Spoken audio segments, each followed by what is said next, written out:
President Biden's announcement to release an additional 15 million barrels of oil from the Strategic Petroleum Reserve is receiving pushback from lawmakers and experts alike. To explain why is a communications director at Power the Future, Larry Behrens. Thank you for joining us. Good morning, Stephanie. Thank you for having me. Biden's announcement comes after OPEC Plus said it would cut production by 2 million barrels, and last week's revelation that Biden requested Saudi Arabia delay oil production cuts until after the midterm elections. What do you make of all this? Well, I think the OPEC knows how to do math and the president doesn't. It's really simple.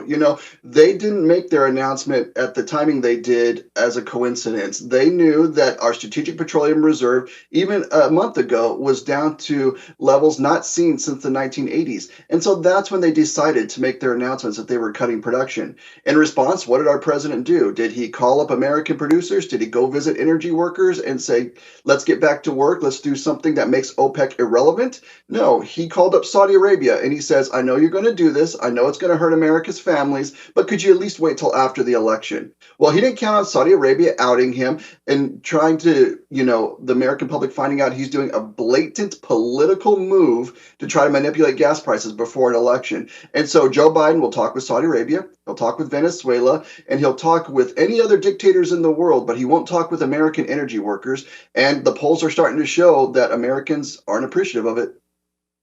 And you mentioned Venezuela. It's interesting because it just gave me a flashback. This was only a couple months ago where House Minority Whip Steve Scalise said, why is Biden trying to coax Saudi Arabia or even Venezuela to get oil instead of going down to Louisiana, his home state?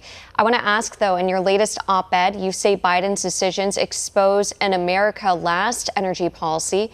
What would you say is the biggest contrast in terms of energy policies and proposals between the Trump administration and Biden administration?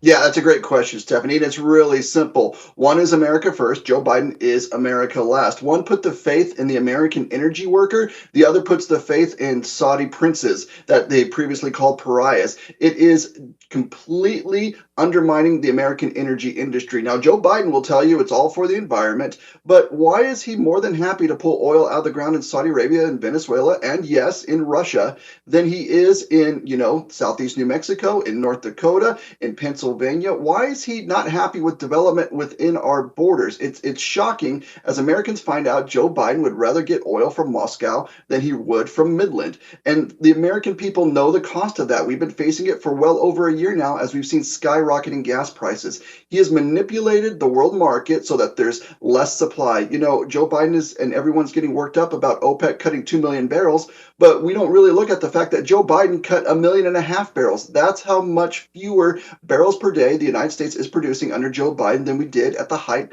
of President Trump's administration. And so no numbers tell the story better than that. Under President Trump, we were at 13 million barrels a day. Joe Biden, roughly 11.5 million. He's leased the fewest amount of acres of American land for oil development by any president since Harry Truman. And so for him to say he's doing all he can for oil production is a blatant lie. The American people know it's a blatant lie, and they see something as important as our Strategic Petroleum Reserve that is supposed to be used only in emergencies, drained down to levels not seen since the early 1980s, for nothing more than his political survival. If Joe Biden cared as much about the American family budgets as he does about his own political survival, then I think things would look a lot different.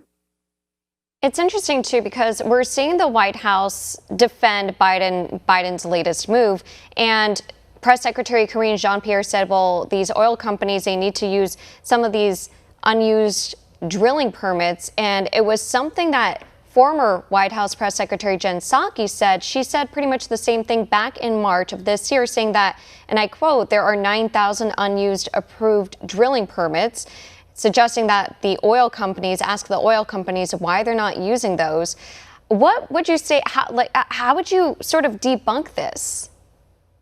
Yeah, and it's an answer that is either woefully ignorant on the part of the White House and how the process of getting oil and extracting oil works, or it's more than likely that they are just knowingly lying. Just because you have a permit on a sector of land doesn't mean that all of a sudden you could flip a switch and that land is producing. You have to explore on it. You have to get additional okays from, yes, the federal government, the Bureau of Land Management, who is withholding a lot of their permitting, by the way. And so having the permit to look at the land is not the same as development. Even if the land is productive, even if the land is going to yield oil that can be produced for the United States, it takes manpower, it takes investment, and it takes approvals from environmental departments, both at the state and federal level, and that is not happening. And so Joe Biden knows that, right? He knows that he can turn off the spigot of the American energy industry in a single day, but it takes us months and sometimes years to get back to that point.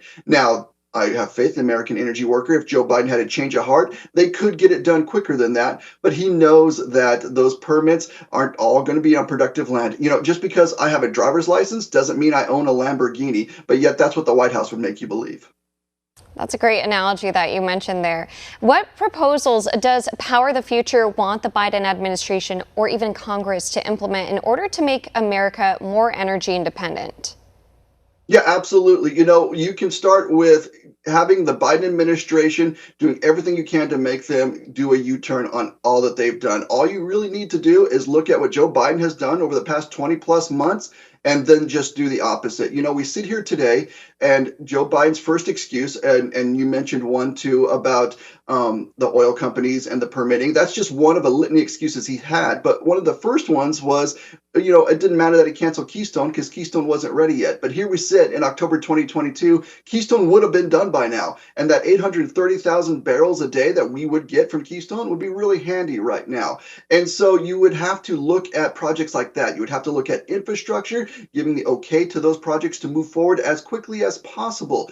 You would have to look at the regulatory environment and look at every ounce of the Biden administration that is being used to uphold energy development. I'm talking about FERC, the Federal Energy Regulatory Commission. A lot of Americans don't know about it. They're holding up a lot of production. The Bureau of Land Management is holding up a lot of production. The Biden's administration's work within the SEC, the Securities Exchange Commission, trying to tie up capital that would otherwise go to production. He's used every ounce of his administration to erode American energy independence, and Congress would need to start calling that into question, start using the purse strings of the budget to punish those agencies that aren't doing what they're supposed to be doing for American energy production, and they need to investigate. You know, Joe Biden is running his own little secret EPA, Environmental Protection Agency, out of the White House. John Kerry runs it. They won't disclose their emails. John Kerry has never had to come before Congress, yet they are making decisions that impact America's lives on a daily basis. I mean, it's no secret that one of Biden's climate czars, Gina McCarthy, seems to be heading for the exits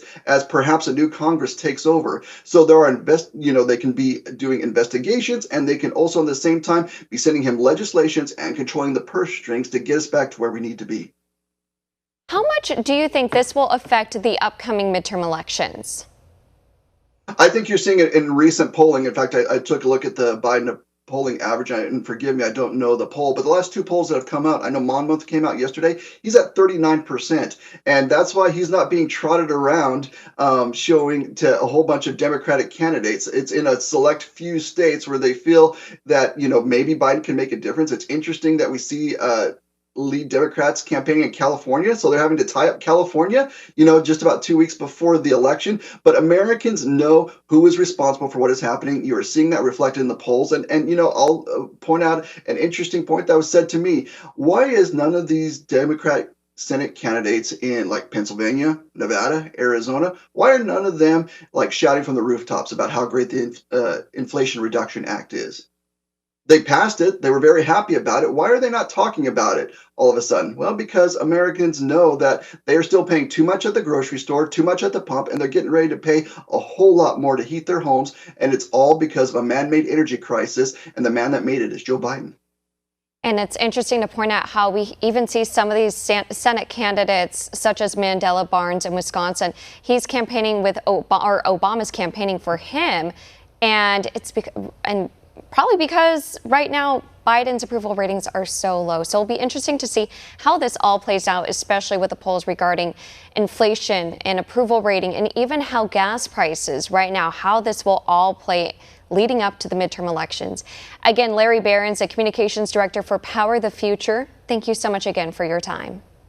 Stephanie, thanks so much. Have a great day. Thank you, you too. For all our viewers asking where One America News is heading in the future, we would like to introduce you to OAN Live. OAN Live is the best way to stay up to date on all of the hard-hitting, straight-shooting, national and international headlines. And the best part is, OAN Live is only $4.99 per month. All the credible, honest, unbiased reporting One America News offers at a fraction of the cost of cable. Just go to OANN.com to easily sign up for OAN Live and stay informed.